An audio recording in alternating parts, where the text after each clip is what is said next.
Hello and welcome to Building an Irresistible Onboarding Experience. Leverage learning to reduce time to impact and get engaged employees even before day one. In this session, you will learn how strategic onboarding experiences help high-performing organizations attract, develop, and retain top talent, how to minimize expectation mismatch or friction points between employee and employer, and combining inside out and outside in approaches to onboarding experiences to identify friction points. With us today is Arun Prakash, Chief Learning Strategist of Infopro Learning. As Chief Learning Strategist, Arun is responsible for working closely with key and large accounts and understanding their business goals and subsequently aligning the goals with measurable learning outcomes and learning solutions. With more than 2 decades of learning industry experience, Arun is a seasoned learning specialist and an expert in envisaging and implementing effective out-of-the-box training solutions, collaborative learning networks, and knowledge management systems.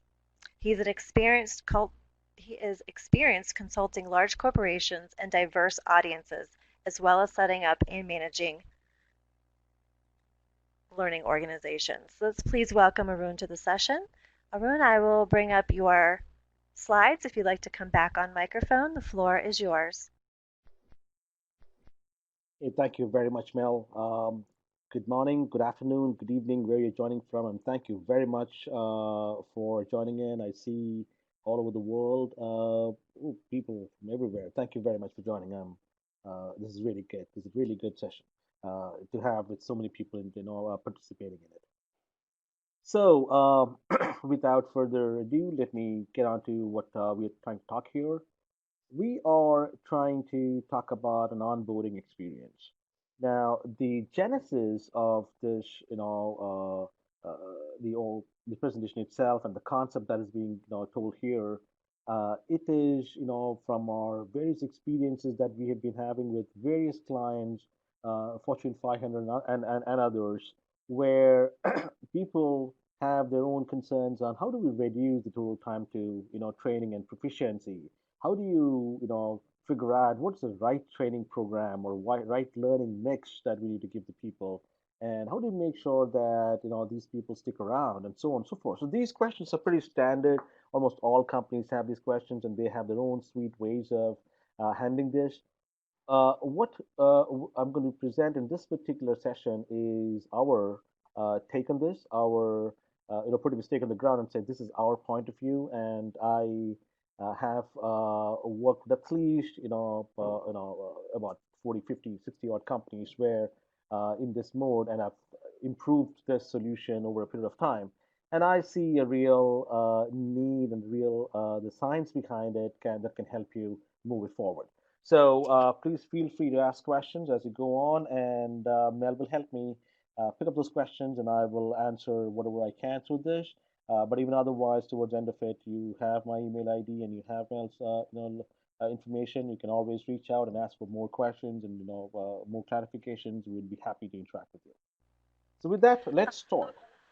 Arun, I'm sorry to interrupt. We Yes, have ma'am. several folks saying they're having a hard time hearing you. So if you could go to Okay. the top where you turned your microphone on, Yep. click on the Yep. drop down and adjust microphone volume, maybe go up about 5%. Thank you for Okay. letting me know in chat. Yeah. Is it Okay, let better? us know if that's better. Yeah. I'll hold it for a minute. Is this great?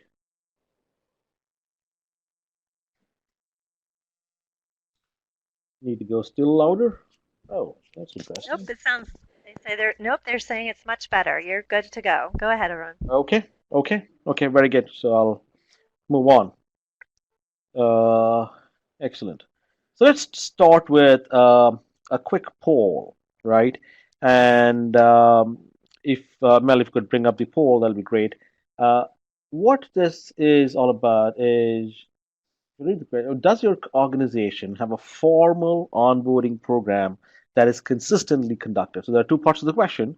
Do you have a formal onboarding program and whether it's consistently conducted? So options are yes, and it is consistently conducted. Yes, but it is not consistently conducted. Yes, but only for HR onboarding. Departments and businesses do their own onboarding and is not consistent or standardized. And the last option is no formal onboarding exists.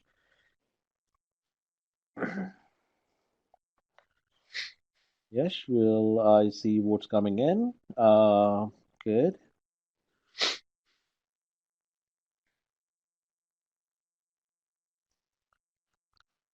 I will give them a couple of more, a few more seconds before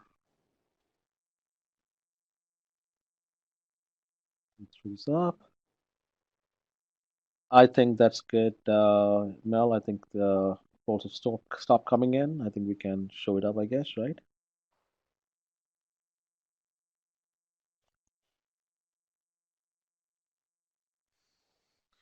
Okay, so as you see here, it's very interesting. I mean, most of you are saying that there is a formal onboarding program that exists and it is conducted regularly and consistently, which is very, very good.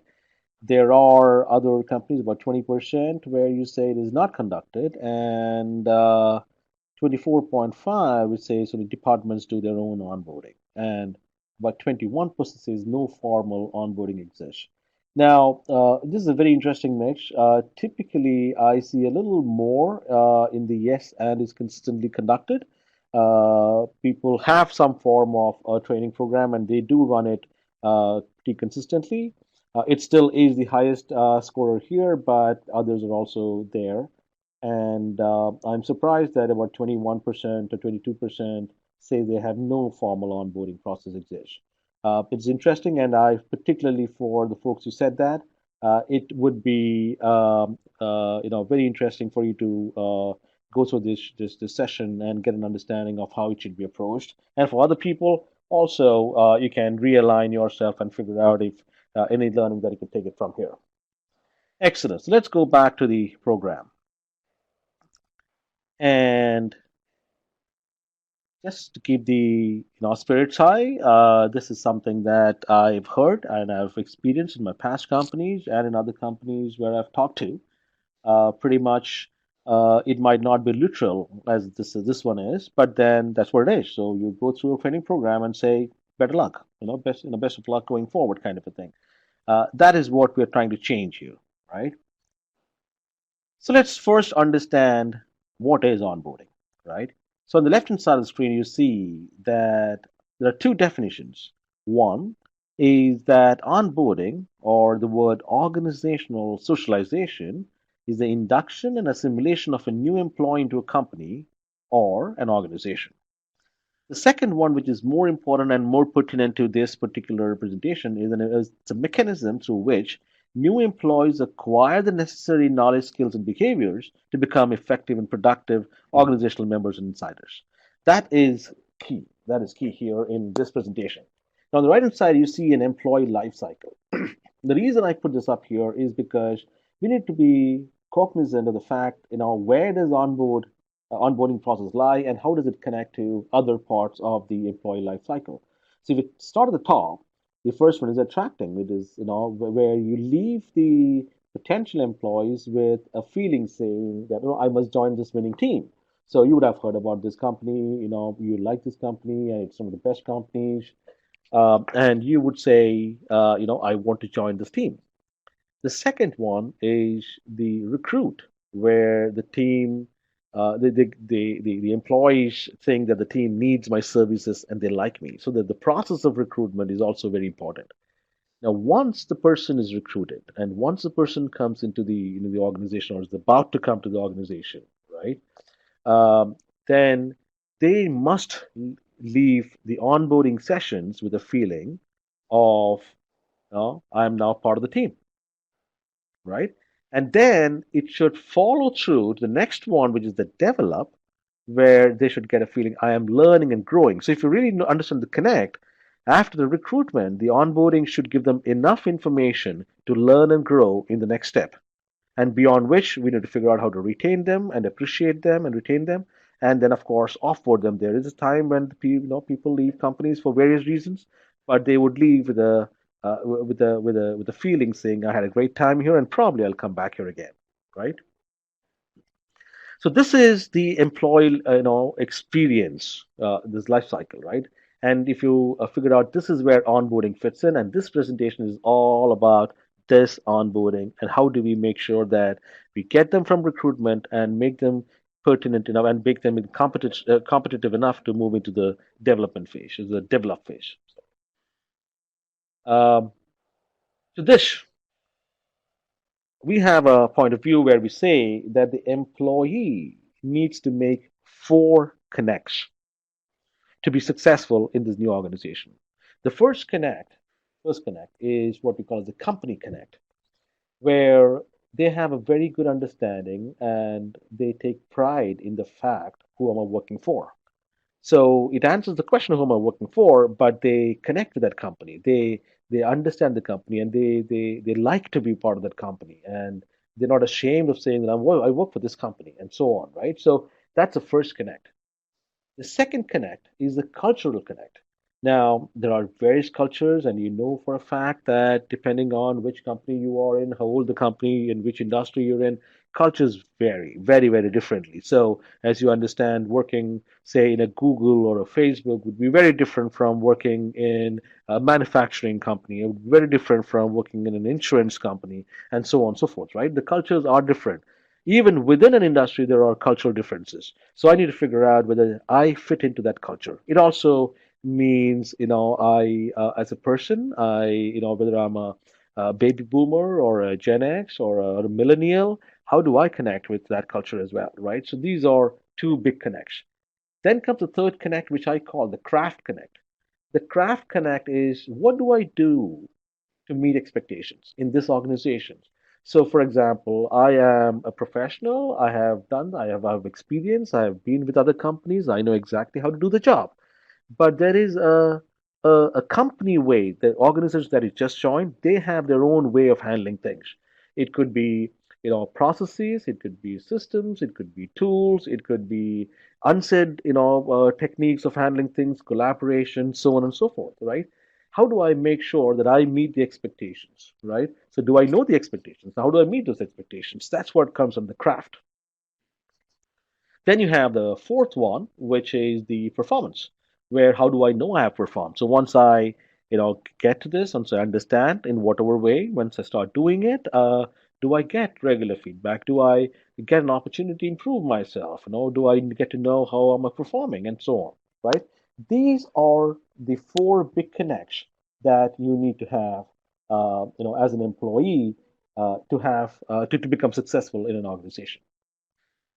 With this in mind, let's move to the key part of the presentation, which is the onboarding experience itself, right? And we'll put up one more poll before I go into the details of it. Uh, Mel, if you could pull that up, please. Um, the question: when can recruits or employees learn more about your organization and company culture in your current company? Right? Do they know about your organization, company culture during the recruitment process, on their first day, or after their start date? Once they're in the company, what's your thought process? Okay, that's good. Mhm.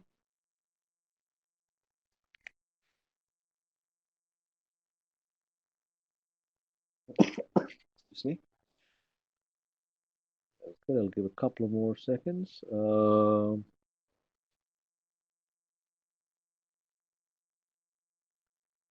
So during the recruitment process, or recruiting process, where you are still recruiting, that's when they know about the company, or on their first day when they join us, or after their start date.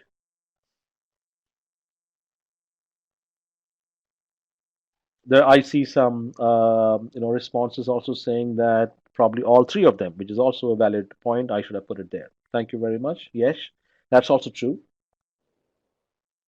But the if you could think of where would they learn the most, about the company. Of course, it's an ongoing process. The more I stay in the company, the more I know about it, and so on, which is true.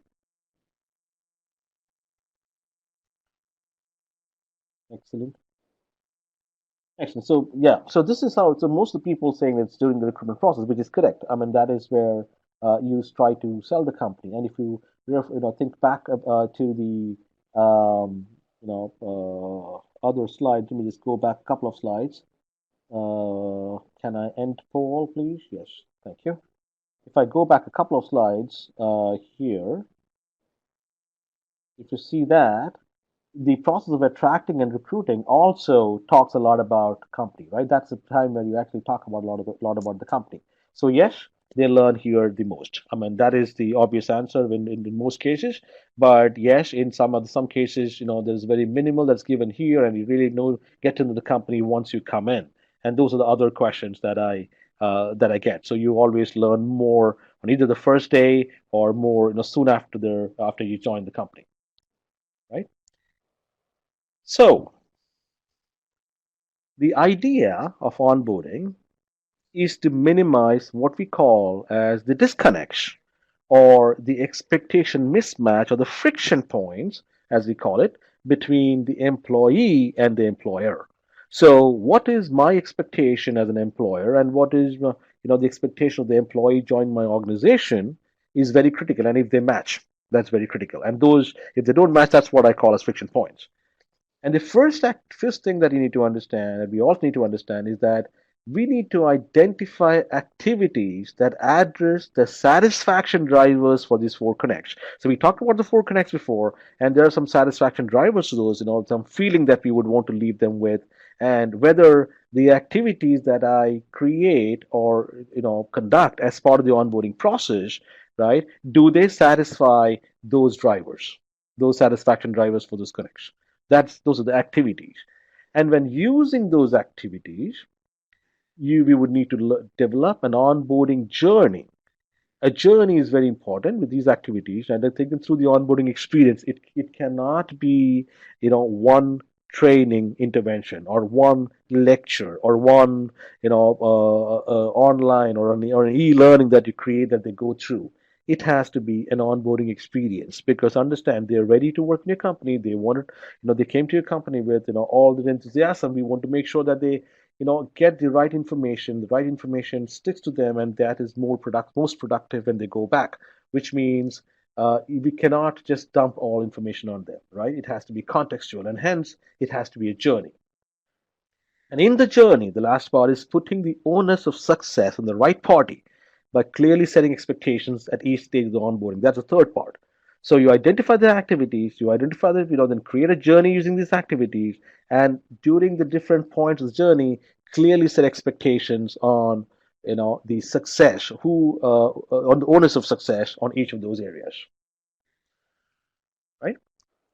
And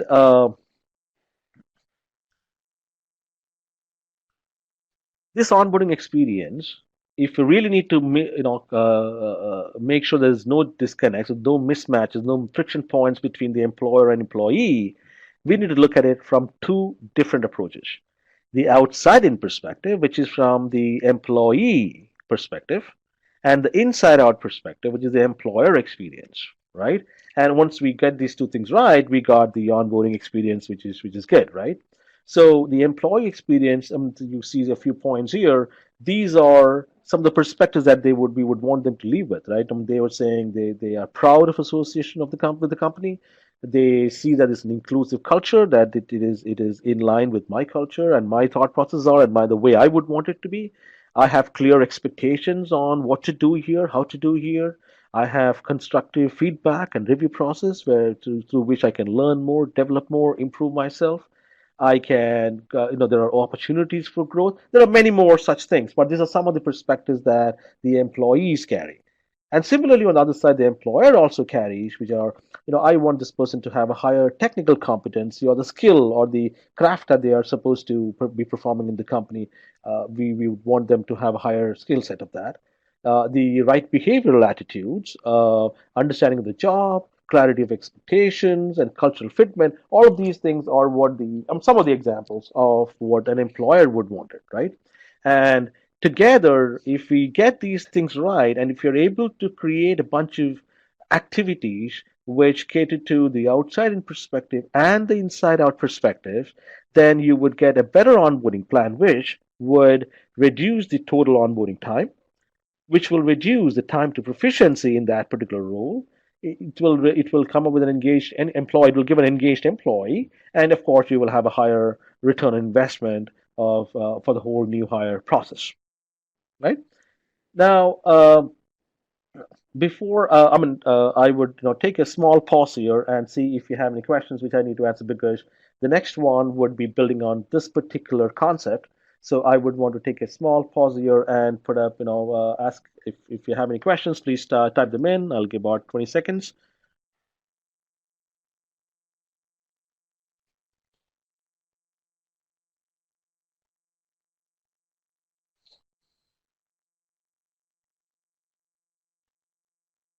Okay, so let's move on. So I see a few questions, but I'll come back to these as we go further. So next we'll just run one more small quick poll before I move on.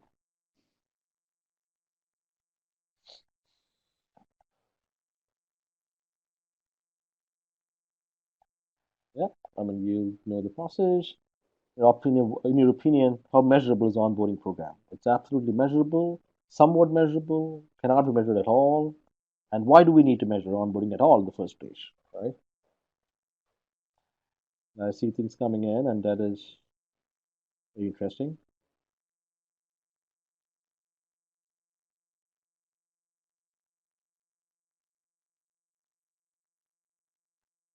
Okay, some more inputs coming in.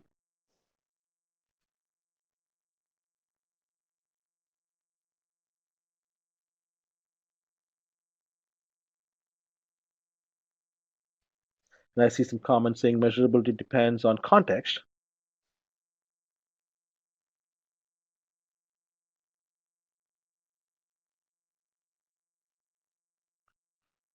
And I also see a question saying this is this a research or presentation? It is a presentation based on strong research and experience. So I will also tell you, how to create the onboarding program in the subsequent slides, and I'll also take you through some case studies on how it has been implemented in some companies.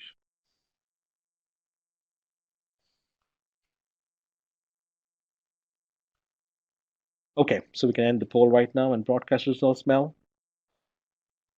Yeah, so if you see this, many people, 42% says absolutely measurable, and people say somewhat measurable.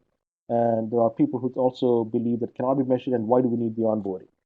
Um, it is onboarding. So I'll start at the bottom first. We need onboarding. We definitely need to measure onboarding because it is an activity which will ensure that these people, that new employees who are coming to our company, in our organization are successful. If they succeed, we as an organization succeed. So it is important for us to put in that effort and say, are we doing the right thing? And I cannot answer that question unless we have a way of measuring. And you're right. This is measurable. It is measurable, and there are some areas which might not be as measurable, but we are trying to remove that as well. I will show you how do we go about doing that as well, right? So okay, I am closing this poll out. How do I move this? Okay, thank you very much, Mel. Okay, here is how we do it. This is also, I will also talk about, we have a handout towards the end of it, and I will also explain how to do this. So let's look at two views in a graphical format. So there's an outside in approach, employee's view, and inside out, employer's view, right? And the idea is to have the four connects that we talked about, right? The company, the culture, the craft, and performance. And the idea, as we mentioned before, is to have activities for each of these four connects: the company, the culture, the craft, and the performance, right? And the idea, and these activities could vary, right? So these activities could be, the company to talk about more about the company. It could be a welcome email. It could be links to, say, a company website. It could be a video message from a CXO, a CEO, or whoever, somebody, high up in the organization talking about the company. It could be an HR forms to fill, which also gives you some ideas about the company. It could be some descriptions on what to bring on day one, or some, an online disc profile assessment, or something of that sort, which is, we get to know you, you get to know me, to be even before we start. And that's a process where we talk about our company, its abilities, to assimilate a person like you and make that person successful. In the whole process, the organization gets successful as well, right? And similarly for culture, there are activities that you do. How does the HR receive the person? Do we have the workplace infrastructure ready when they come in? So if it is more like an office job, do I have a desk ready? Do I have a computer ready? Do I have the basic infrastructure ready for me to start with, right?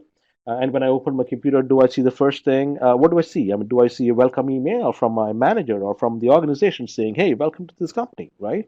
Uh, um, Now, of course, humans are social animals, so we would need companies. And I am new in this company. I don't know. I don't know who I need to. Who do I go and who do I ask and what do I? How do I get more information and clarifications? So a good idea would be something like having a lunch buddy, right? So the company has, somebody comes up and say, "Hey, I am, Susan, and I am your lunch buddy, and and I will take you through the company as well." So during lunchtime, I go out, I says, have lunch with her. At the same time, she understands I'm not going to ask questions. She will guide me. I'm somebody who I can work with. And I just mentioned about the disc profiling in the company connect, and that really helps because you would understand what kind of a personality is this new employee, and I can have a similar natured person as a lunch buddy, and then that they will strike better, and they will have the first friend, the company, in the first day itself, right? Culture could also be the welcome packet, the culture code, the orientation to commitment, and so on and so forth, right? And they also get as part of the say, culture, they say on day one itself, if you give them something like an onboarding plan, right? Oh, they say, okay, I come in, I get my workstation, I'm all set, and I also have an onboarding plan. So I know exactly what I'm going to do today, tomorrow, the next 3 days, or whatever that is, right? And similarly, the for craft, the activities could include things like, say, process trainings, right? Standards and guidelines, templates, SOPs, technology, systems, and so on and so forth, right? These are all activities on crafts where we give them in a particular format. It could be a training program, it could be a link to intranet, but whatever. But these are the kind of information that you cover as part of craft. And the performance, of course, is to tell them how are we going to work with you in making you successful. So, what are the KPIs or KRAs? What's the work review and feedback process, right? It could be what is the appraisal process, the query resolution process, coaching, mentoring, what have you. So basically, the connects there are a bunch of activities that can get clubbed under each of these smaller connects, which will enable you to provide the satisfaction drivers. Now, then that comes the satisfaction drivers for the employee, and there are satisfaction drivers for employers. So, for example, I said, a welcome email as one of the things that you send as part of, the company, an activity that the company has to do to send it out to everybody when they come in, right? For example, the welcome email from an employee satisfaction point of view, they feel inclusive, right? And they know exactly what to expect and they know where I'm going. They really are looking forward to meeting me and working with me. So it's a sense of inclusiveness that happens with the employee. Please understand, if you also think back, and when you join the current organization, the very first day when you're going into the organization, you are 100% attuned towards making yourself successful there. You never get into an organization saying, "Oh, I'm going to go in and fail," right? You have enthusiasm. You have, saying that I will make myself. I'll work, day in and day out and make sure that I succeed here and I grow here and I learn here and so on. So they are enthusiastic. Now, if and we have to increase that enthusiasm by reciprocating that enthusiasm, saying that, hey, we really want, would, you're looking forward to working with you. And then The satisfaction parameters would be that, and retain that enthusiasm. I have seen in many cases there are formal onboarding programs, but it is like throwing the whole kitchen sink. Now, that kitchen sink, when it lands on them, they are overwhelmed. They are tired and they have no clue by the end of the onboarding program. Oh, I got through a lot of things, but then I am not able to, relate to how it's going to help me right now, how it's going to take it further, and so on and so forth, right? So for each of those, there has some satisfaction parameters. So HR reception, the culture, for example, right? If I give them enough information before they come in so they can fill it up, and you spend less time in HR and trying to understand more about the company and about what am I supposed to do here to grow here, it would be much better. That is their satisfaction driver from an employee standpoint. Even from the employer point of view, the formalities, the HR formalities are quickly covered, and the person is now ready to understand what they're supposed to do in the company, right? So both ways, the person we are trying to make the person successful. The person is quickly moving from a complete stranger to an employee and an insider, right? Um, then once we do that, we go to the next level, which is the effort. Now, this is very important to understand. Very, very important to understand. When the person comes in as an employee, when they join an organization, their effort, while they want to be successful 100%, while they want to grow in the company and learn the company and develop themselves, they're expecting the organization to take them through that path or show them that path. So their effort at that point in time is nothing but sitting and trying to assimilate whatever you're giving them, right? On the other hand, that's what you see here. Get my arrow back here. That's what you see here. So it's minimal here, the effort from an employee in the beginning. But on the other hand, from an employer standpoint, this is where we really need to engage with the employee, right? Connect with them, be with them, tell them what to do, and so on and so forth, right?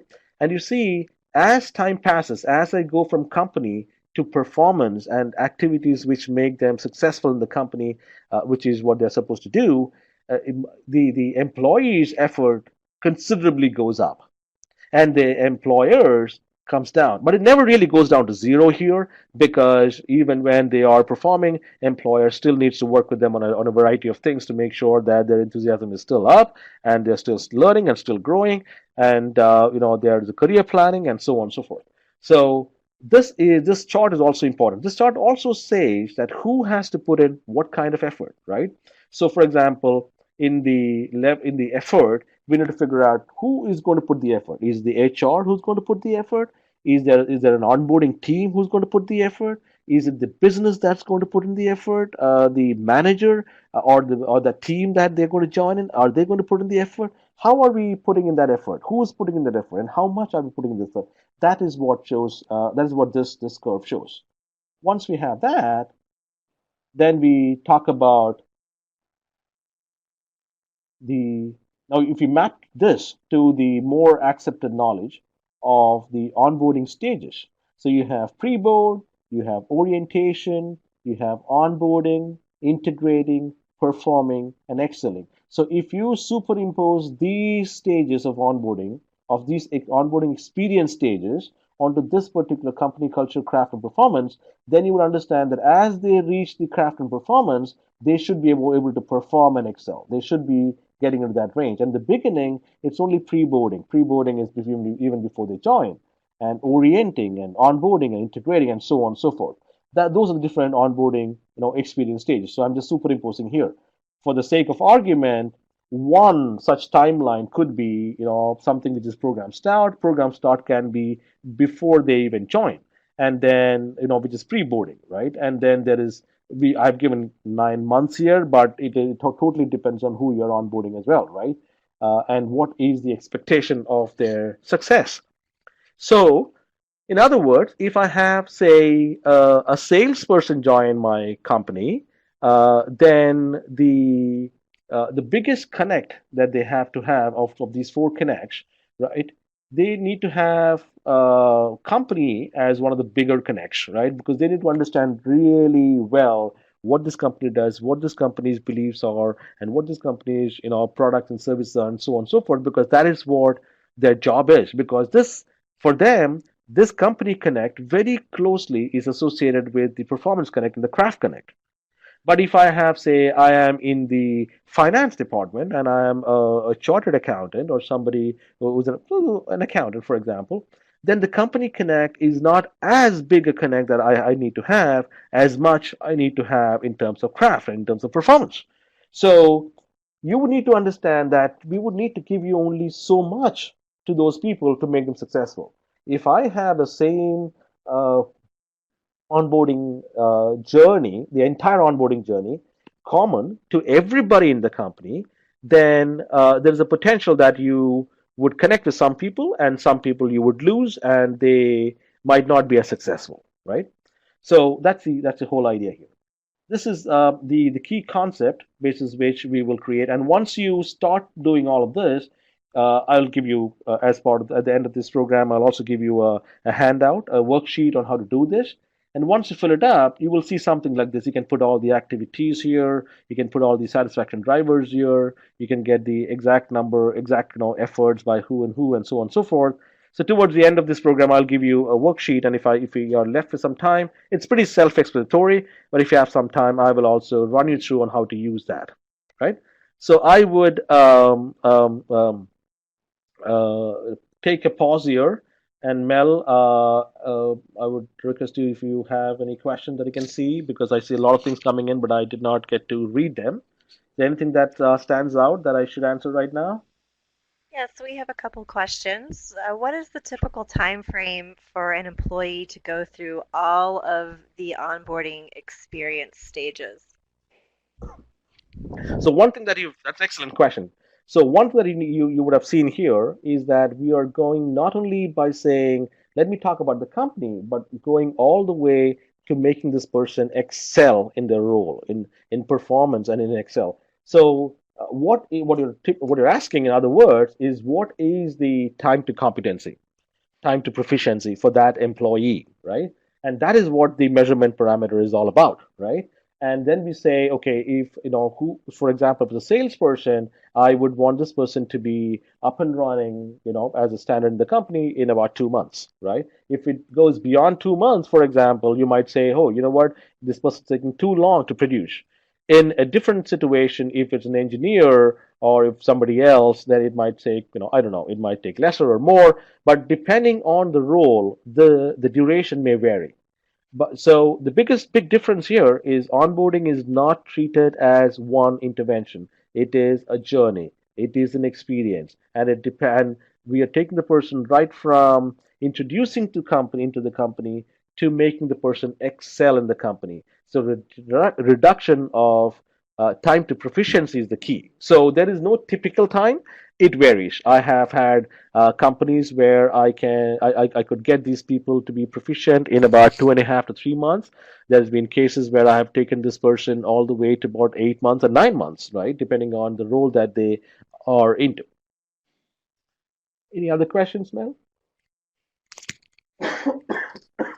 Uh, yes, we had two people kind of comment on, is this effort connected to the four connects Oh, yes. Oh, we talked? absolutely. Yes, absolutely. Because as you see here in the bottom, let me go back one slide. It's a neater slide. So these areas are connected to these. So typically, pre-boarding and orienting is where you typically cover company, right?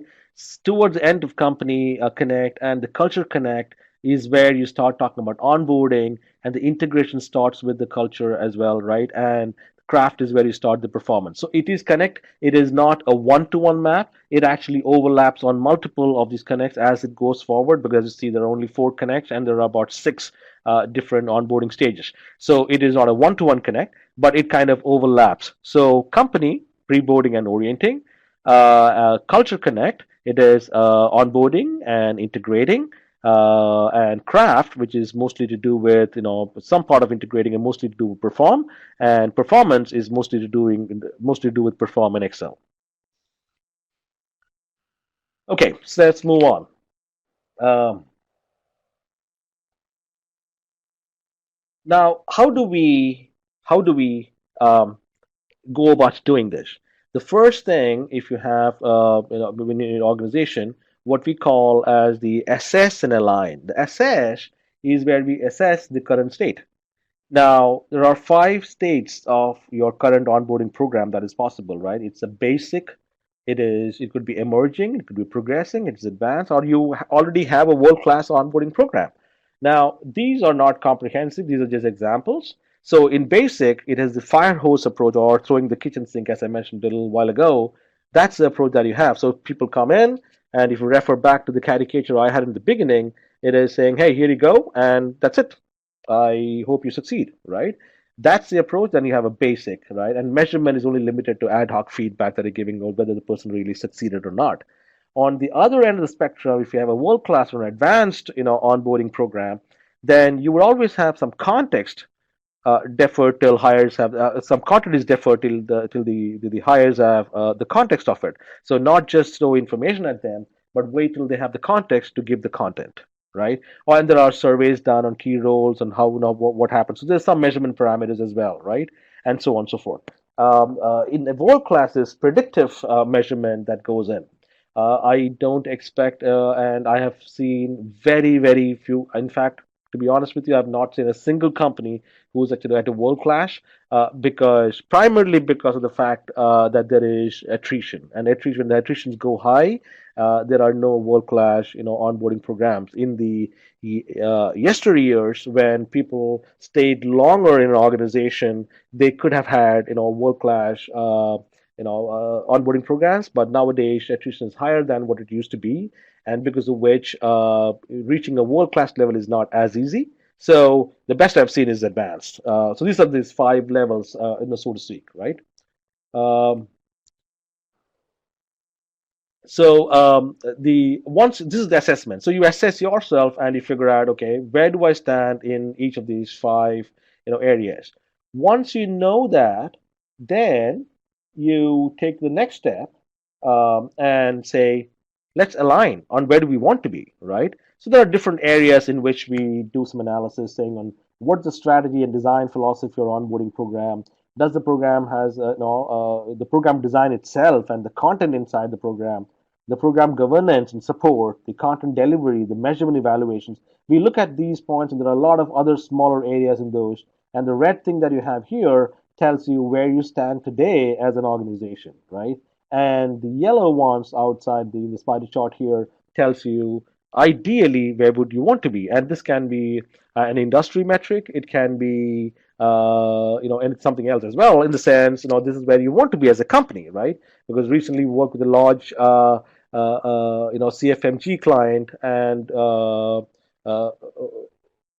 sorry, FMCG client, and they were trying to figure out that they have factories worldwide, and some factories in some countries perform better than other companies. So their metric was not to the pegged with the industry standard, but pegged with the best performing factory they had in the world. I mean, incidentally, they had someone in Brazil which was the best functioning factory. So they picked it up from there, and that was their desired state. So you see where you stand in the whole thing.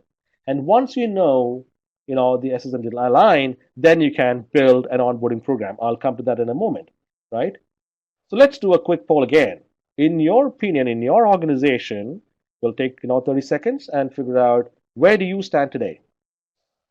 What do you think is your onboarding? Is it basic? It's emerging? Is it progressing? Advanced? World class?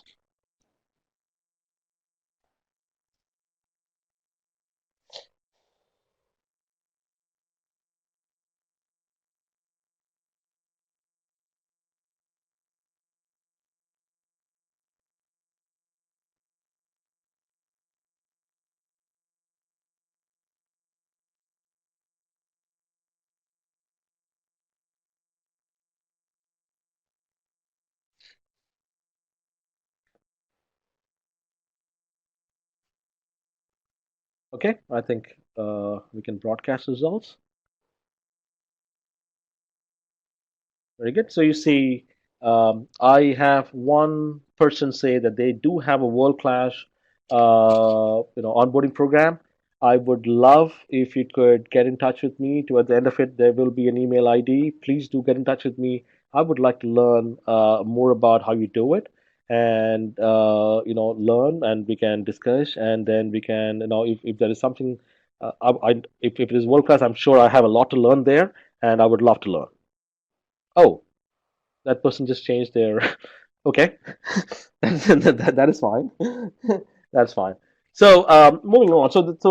We get the picture there, and then moving on. Once we have that, then you design the onboarding program. So I put up a forget about the timeline on top here because that is indicative. It can change. It can be 3 months, 4 months, whatever that number of months or weeks are, depending on who you are trying to onboard. And you have the pre-board. Pre-boarding is even before they join. We can give a company, if it's a large company, if it's a publicly held company, well, your information is pretty much not a secret. So, excuse me, there's no reason for us to hold back the information, and we should be able to give out the company orientation even before they come in, right? Tell them what to expect when they come in on day one. Some department specific, business specific markup material, or some HR pre-work. All of these can be done even before they come in. On the date of joining, of course, as I talked about, some paperwork, company orientation, who's who, support services, welcome doc. But all of this would be quickly done because you also did some pre-boarding. So it is very fast, and you get associated with the lunch buddy, which gives you a feeling that I am part of the tribe. I am part of the company. And then, of course, I onboard. That is where very quickly I get in the supervisor connect, I get the department briefing, I get business role, and so on and so forth.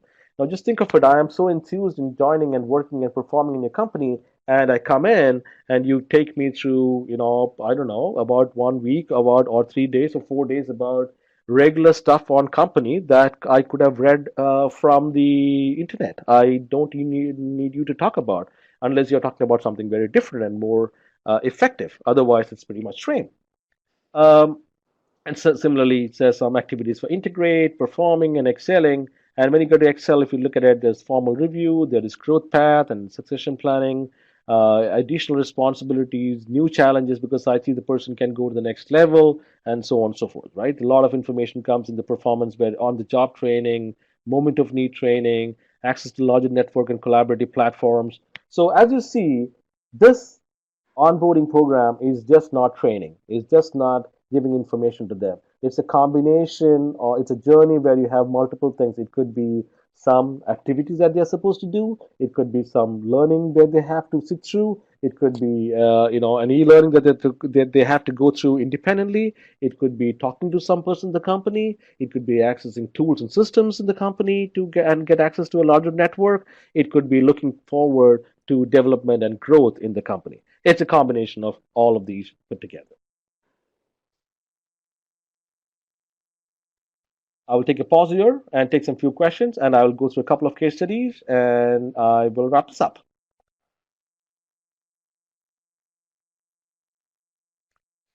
Mel, do you have any questions that I can pick up? I know there are lots that came in.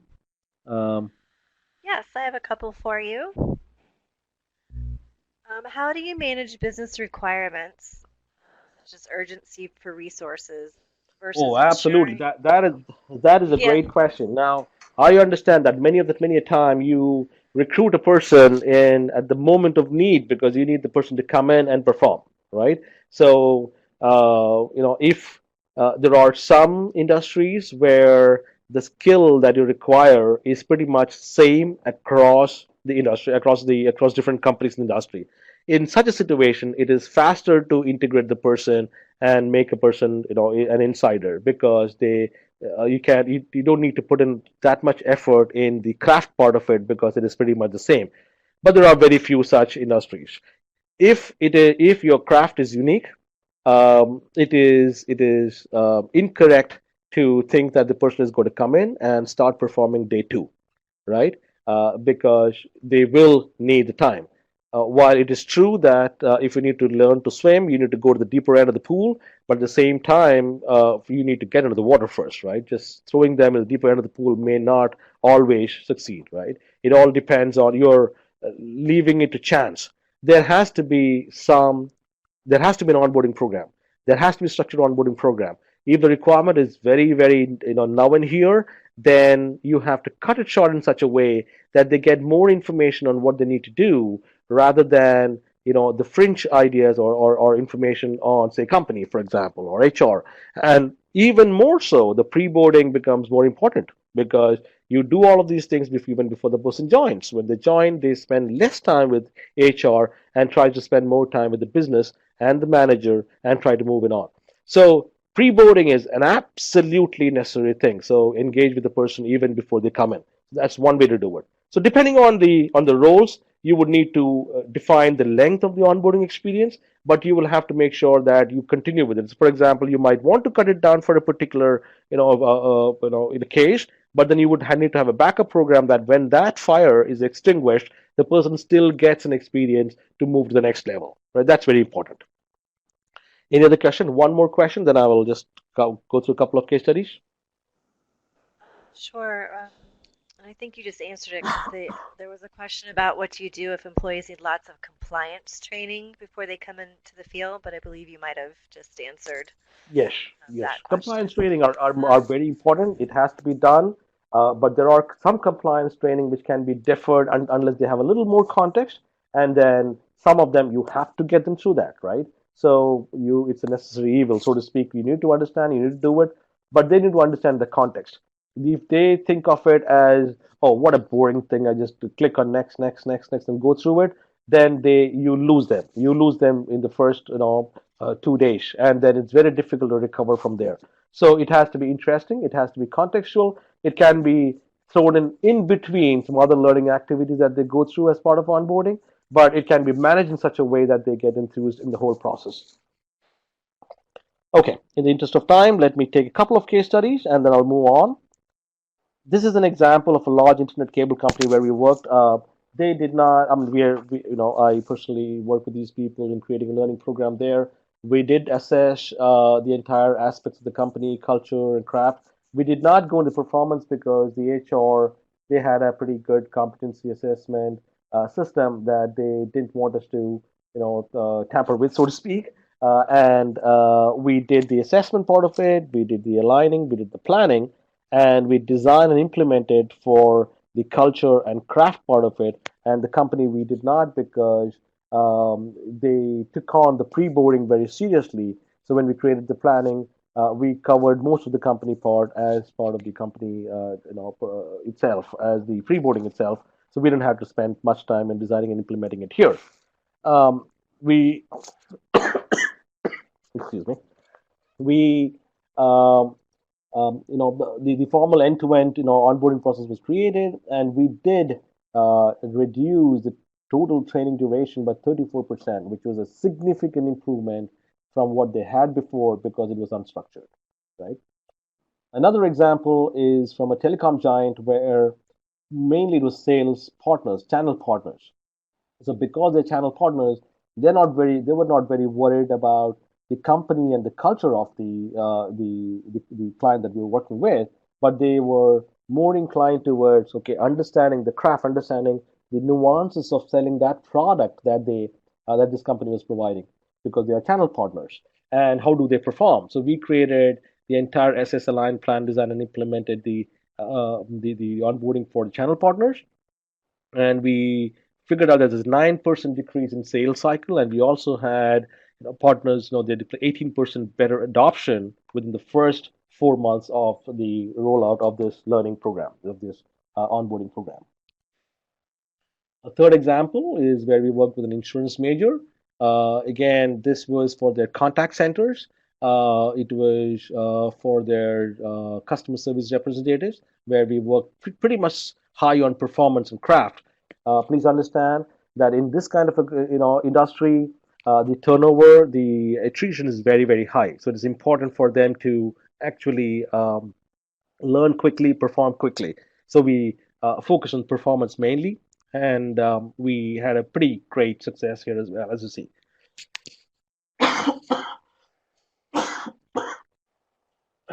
I'm sorry. And one more. This is a large container shipping company. Here, we pretty much did everything. We restarted their entire onboarding in our program through a variety of different activities. We had competency scores reported, which is much higher from what they had. we had competency systems that we created, and we took them to pretty much through the entire process here.